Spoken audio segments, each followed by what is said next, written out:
Hi friends, இன்றைக்கி நம்ம ஒரு சூப்பரான ஹெல்த்தியான டிஷ்ஷஸ் பார்க்க போகிறோம். நான் எங்கள் சித்தி வீட்டில் இருக்கேன். அவங்க வீட்டு பக்கத்துலேருந்தே பாருங்கள் எவ்வளோ கிட்டக்க ட்ராக் போகுது. ஸோ ட்ரெயின் சூப்பராக இருக்கும் இங்கேருந்து பார்க்குறதுக்கே. Hi friends, welcome to our channel Babi's kitchen. இன்றைக்கி நம்ம பார்க்க போகிறது ஒரு சூப்பரான ஹெல்த்தியான ராகி அடை தான் பார்க்க போகிறோம். கேழ்வரகு வச்சு ஒரு சூப்பரான அடை. இது குழந்தைங்களுக்கு ரொம்ப பிடிக்கும். இது நீங்கள் கிட்ஸ் லஞ்ச் பாக்ஸ்லேயும் கொடுக்கலாம், கிட்ஸ்க்காக ஈவினிங் ஸ்நாக்ஸாகவும் இதை கொடுக்கலாம். ஸோ பார்த்திங்கன்னா ஃபஸ்ட் நம்ம எடுத்துக்கிறது வந்து ரொம்ப இலசான ஒரு முருங்கை இலை. இந்த பாருங்கள், ஒரு கப் எடுத்திருக்கேன். ஆனியன் வந்து பார்த்திங்கன்னா மீடியம் சைஸ் ஆனியன் ஒரு 3 எடுத்திருக்கேன். பூண்டு ஒரு 3 பல் எடுத்துக்கோங்க. இது வந்து வெறும் ராகி மாவு. இது வந்து 1.5 கப். இந்த கப்பில் நீங்கள் எந்த கப்பில் அளந்துக்கிறீங்களோ அளந்துக்கோங்க. அந்த கப்பில் 1.5 கப் நான் எடுத்திருக்கேன். ஸோ இப்போ இதை வந்து எப்படி செய்யுதுன்னு பார்ப்போம். வாங்க வீடியோக்குள்ளே போகலாம். ஸோ இது ஒரு 1/2 கப் 1.5 கப் நான் இதை போட்டிருக்கேன். ஸோ இது ஒரு பாத்திரத்தில் போட்டுக்கலாம். ஆனியன் இதில் ஆட் பண்ணிப்போம். கேழ்வரகு மாவில்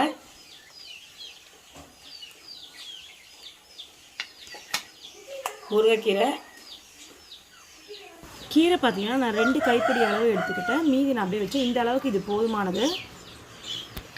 சால்ட் வந்து உங்களுக்கு தேவையான அளவு போட்டுக்கோங்க. இதில் வந்து நீங்கள் பச்சை மிளகா வேணுன்னா பச்சை மிளகா போட்டுக்கோங்க, இல்லைனா மிளகாத்தூள். பூண்டு பார்த்தீங்கன்னா இந்த மாதிரி தட்டி போட்டுக்கோங்க. அதே மாதிரி பச்சை மிளகா வந்து ஒரு 3லேருந்து 4 பச்சை மிளகா. இப்போ இதில் வந்து தண்ணி பார்த்தீங்கன்னா தெளித்து நம்ம வந்து ஒரு இது பண்ணுற அளவுக்கு சப்பாத்தி மாவு பதத்துக்கு நம்ம இதை பிசைஞ்சிக்கலாம். இங்கே வந்து பார்த்திங்கன்னா எங்கள் சித்தி வீட்டு பக்கத்தில் வந்து ட்ரெயின் இருக்குது. ஸோ அதோட அடிக்கடி இது போயிட்டுருக்கோம் எவ்ரி 15 மினிட்ஸ்க்கு. ஸோ சவுண்ட் சூப்பராக இருக்கும். அந்த ட்ரெயின் சவுண்ட் தாங்க கேட்குது. நல்லா இந்த மாதிரி தண்ணி தெளித்து பிசைக்கணும்.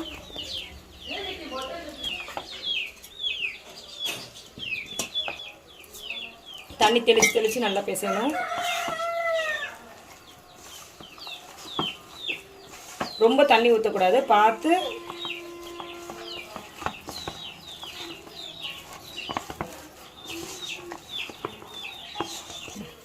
ஸோ இதை பாருங்கள், கன்சிஸ்டன்சி பார்த்தீங்கன்னா இந்த மாதிரி ரொம்ப கட்டியாக இல்லாமல் ரொம்ப தளக்கலன்னு இல்லாமல்.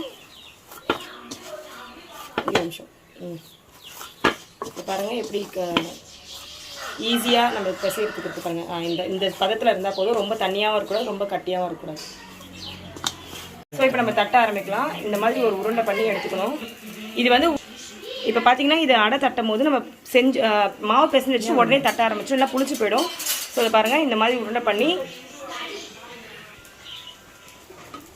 கொஞ்சம் இந்த மாதிரி உருண்டை பண்ணி அதில் வந்து இந்த மாதிரி கொஞ்சம் வாழையில் வச்சு பண்ணால் நல்லாயிருக்கும், ஹெல்த்தியாகவும் இருக்கும். ஸோ இது பாருங்கள், இது அப்படியே கை வச்சு இப்படி. இது வந்து பிக்னர்ஸ்க்கு சொல்ல நிறைய பேர் தெரிஞ்சிருக்கும் இது எப்படி பண்ணுறதுன்ட்டு. ஸோ இந்த மாதிரி தட்டிட்டு அப்படியே நம்ம எடுத்து போட வேண்டியதுதான். கொஞ்சம் மெலிசா, ரொம்பவும் மெலிசா இல்லாமல் ரொம்பவும் திக்காக இல்லாமல் இந்த மாதிரி பண்ணணும். மீடியமாக இதை பாருங்கள், இந்த மாதிரி தட்டி வச்சுருக்கோம். ஸோ தோசைக்கல்லில். ஸோ இப்போ பாருங்கள், இது ஆல்ரெடி நான் தோசைக்கல்லில் வந்து நாங்கள் ஒன்று போட்டுட்டோம். ஸோ நெக்ஸ்ட் இது நான் போடும்போது எப்படி போடுறதுன்னு காமிக்கிறேன். இது பிக்னஸ்க்கானது ஒரு டிப்பு தான் இது. ஸோ இதை பாருங்கள், இந்த கலர் சேஞ்ச் ஆனால் தான் வந்து நம்மளுக்கு வந்து அது வெந்துச்சுன்னு அர்த்தம். ஸோ இது வேகாமலாம் எடுக்கக்கூடாது, நல்லா வேகணும். ஸோ பொறுமையாக மீடியமாக வச்சு நீங்கள் பண்ணணும். இதை கொஞ்சம் வேகாமலாம் எடுத்திங்கன்னா அதுக்கப்புறம் வயிறுக்கு சேராது அது. ஸோ இப்போ நெக்ஸ்ட்டு ஒரு இதை நம்ம போடலாம். நான் எப்படின்னு காமிக்கிறேன் பாருங்கள். இந்த மாதிரி போட்டுட்டு ரொம்ப தின்னாக போட்டிங்கன்னா அது வந்து உடஞ்சிடுது. ஸோ கொஞ்சம் திக்காகவே அடை தட்டி போடுங்க. கொஞ்சம் ஆயில் சுற்றி ஊற்றிக்கலாம். உங்களுக்கு இப்போ பாருங்கள், பிகினர்ஸ்க்கு இது ஒரு டிப்ஸ். அது போடும்போது எப்படி இருக்குது பாருங்கள், ஒரு மாதிரி அது வெந்ததுக்கப்புறம் நல்லா கலர் சேஞ்ச் ஆகும். ஸோ கொஞ்சம் மீடியமான ஃப்ளேமில் வச்சே பண்ணுங்கள், ரொம்ப ஹையில் வச்சா தீஞ்சிரும். இப்போ வந்து இது திருப்பி போட்டாச்சு. இதே மாதிரி கொஞ்சம் லைட்டாக எண்ணெய் ஊற்றிக்கலாம். ஸோ இப்போ இது வந்து வேகாமல் எடுத்துடாதீங்க, நல்லா வேகணும், இல்லை நம்மளுக்கு அப்புறம் வயிறு வலிக்கும். ஸோ இதை பாருங்கள். ஸோ இப்போ இதை பாருங்கள், நல்லா வெந்திருக்கு. ஸோ பின்னாடி இருக்கிறதையும் பாருங்கள். இது நான் இப்போ பிச்சு காமிக்கிறேன் உங்களுக்கு. உள்ளே பாருங்கள் எப்படி வெந்திருக்கு. ஸோ வேகலைன்னா உள்ளே வந்து ஒரு மாதிரி மாவு மாதிரி இருக்கும். ஸோ இந்த கலரில் இருக்கணும். இப்படி இருந்தால் தான் வந்து நல்லா வெந்துருச்சுன்னு அர்த்தம்.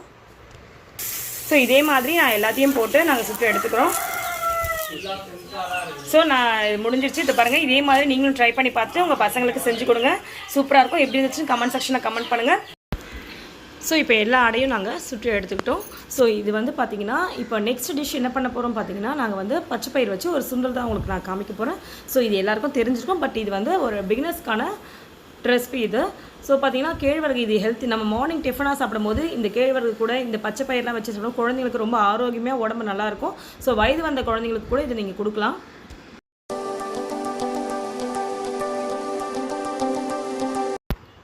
ஸோ இன்றைக்கி நம்ம பார்க்க போகிறது பச்சை பயிறு சுண்டல் பார்க்க போகிறோம். ரொம்ப ஹெல்த்தியான, ரொம்ப சிம்பிளான ஒரு இது. பிகினர்ஸ்க்கு ரொம்ப யூஸ்ஃபுல்லாக இருக்கும், கிட்ஸ்க்கும் ரொம்ப ஹெல்த்தியான ஒன்று.